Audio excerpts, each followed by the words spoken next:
जोहार दोस्तों, नमस्कार। मेरे कबीले के साथियों को, आदिवासी मीना समाज के सभी भाइयों को दोस्तों, मैं सभी से हाथ जोड़कर विशेष निवेदन करना चाहता हूं। संयुक्त राष्ट्र संघ पर अब गूंजेगी आदिवासी समाज की आवाज़। जो विश्व आदिवासी सम्मेलन चल रहा है वर्तमान समय में 13 जुलाई से 17 जुलाई 2026 में स्विट्ज़रलैंड की देश के जिनेवा शहर में, जिसमें हमारे दक्षिण पूर्वी राजस्थान क्षेत्र के सांसद क्षेत्र बांसवाड़ा डूंगरपुर से राजकुमार राव साहब को संयुक्त राष्ट्र सम्मेलन में सम्मिलित होने के लिए आमंत्रित किया है। इसलिए मैं राजकुमार राव साहब को बहुत बहुत धन्यवाद देना चाहूँगा। ऐसे हमारे पार्टी के नेता सांसद साहब जो आदिवासी कबीले की एवं समाज एवं समुदाय की आवाज़ बन करके संयुक्त राष्ट्र संघ जैसे स्विट्ज़रलैंड देश के जिनेवा शहर में आवाज़ बन करके जा रहे हैं। और मैं बार बार निवेदन करना चाहूँगा राजकुमार राव साहब से कि दक्षिणी राजस्थान क्षेत्र, पूर्वी राजस्थान क्षेत्र एवं हमारे राजस्थान राज्य एवं भारत देश के आप मसीहा बन करके जा रहे हो।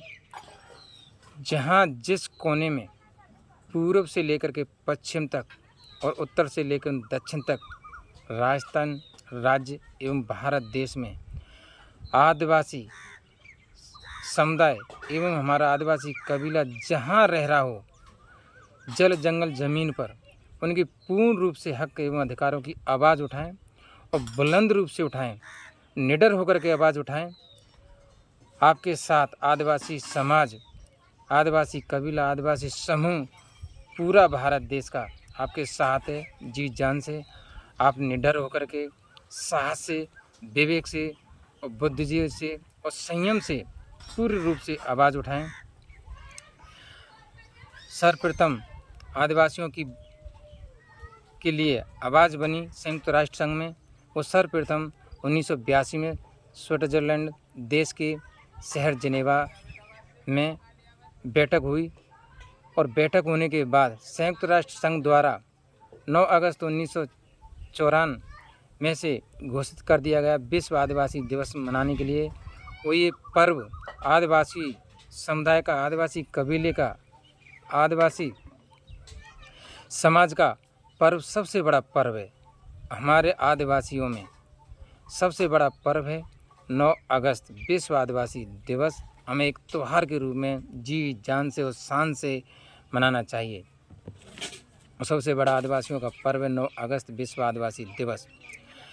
मैं श्रीमान राजकुमार राव साहब से बहुत शीश झुकाकर, हाथ जोड़कर विशेष निवेदन करना चाहूँगा कि आप जिन बिंदुओं पर आवाज़ रखें, उन बिंदुओं को धरातलीय रूप से उठाएं और उन आवाज़ों के एवं हक अधिकारों की हमें पूर्ण रूप से आज़ादी मिले। जैसे जो शब्द आप रख रहे हो, हम रख रहे हैं, हमारा समाज रख रहा है, आदिवासी कबीले के सभी भाई और हमारा आदिवासी समुदाय जो रख रहा है, वो बंधु हैं। जल जंगल ज़मीन, शिक्षा, स्वास्थ्य, संस्कृति, भाषा, सड़क, याद बिंदुओं पर सबसे ज़्यादा आपको ध्यान दे रहा है। और इन सब बिंदुओं को भी से ऊपर एक बिंदु है, वो सबसे बड़ा बिंदु है विस्थापन का।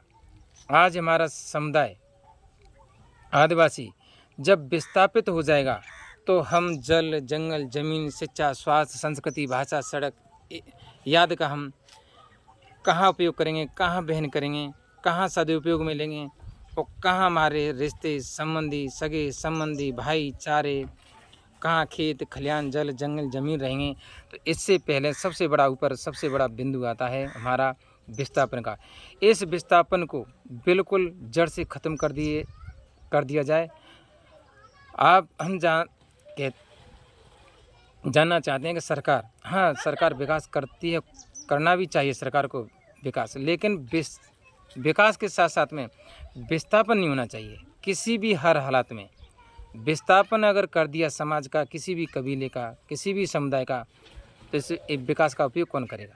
तो मेरा सबसे हाथ जोड़कर और सभी मेरे 4 भाई जो वर्तमान समय में दक्षिण पूर्वी राजस्थान क्षेत्र में एमएलए और विधायक बनकर के हैं, बैठे हैं, और जितने भी कार्यकर्ता हैं बाप पार्टी के और सांसद साहब, बाप पार्टी के जो लीडर हैं, वो आदिवासी समाज की आवाज़ बन कर के आज जिनेवा शहर में, स्विट्ज़रलैंड देश के शहर जिनेवा में जा रहे हैं।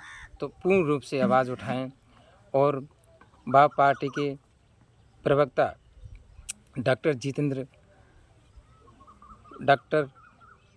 जितेंद्र प्रोफेसर जी भाई अपने करौली ज़िले से बिलोंग करते हैं। उन तमाम कार्यकर्ताओं भाइयों से मेरा हाथ जोड़कर विशेष निवेदन है कि हमारी आवाज़ उठाएं, सबसे ऊपर विस्थापन की आवाज़ उठाएं। और हमारे क्षेत्र करौली धौलपुर ज़िले में जो 5वां रिजर्व टाइगर प्रोजेक्ट चल रहा है, जो सरकार चला रही है, यहाँ के गांवों को विस्थापन करने के कगार पर खड़ी है। मैं भाई से कहना चाहूँगा कि इस विस्थापन को रोका जाए, पूर्ण रूप से रोका जाए। करौली धौलपुर ज़िले की समाज का, आदिवासी कबीले का विस्थापन बिल्कुल ना हो, बिल्कुल ना हो। विकास हो लेकिन विस्थापन ना हो। जो भी हमारे गांव आ रहे हैं, 108 गांव जो राजस्व गांव हैं, ढाणियाँ तो इनके अंदर लगभग 1000 ढाणियाँ हैं, और यहाँ की जो पब्लिक है, जनरेशन है, वो लगभग 10,000 से ऊपर है। इनका रहना कहाँ होगा, किस स्थिति में होगा, कैसे होगा। तो मेरा भाई से कहना है हाथ जोड़ करके कि इस विस्थापन को पूर्ण रूप से सिरे से खारिज किया जाए, और विस्थापन किसी भी समाज का, किसी भी कबीले का, किसी भी समुदाय का, किसी भी धर्म का नहीं होना चाहिए किसी भी क्षेत्र में। हमारा 5वां जो प्रोजेक्ट है टाइगर रिजर्व करौली धौलपुर में, वो पूर्ण रूप से खारिज हो, ख़त्म हो, ये आगे बिल्कुल प्रोग्रेस ना करे। भाई साहब, आपसे हाथ जोड़कर शीश झुकाकर निवेदन है कि आप हमारे 5वें टाइगर प्रोजेक्ट को करौली धौलपुर से सिरे से खारिज करके आएँ, ख़त्म करके आएँ, आवाज़ उठा के आएँ, लिखित रूप में आवाज़ उठाएँ, लिखित रूप में आवाज़ पेश करें, सबूत के साथ पेश करें। सबूत है तो सब कुछ है, सबूत नहीं तो कुछ नहीं। जोहार साथियों, जय धरती माँ, जय प्रकृति माँ। आदिवासी जिंदाबाद, जोहार।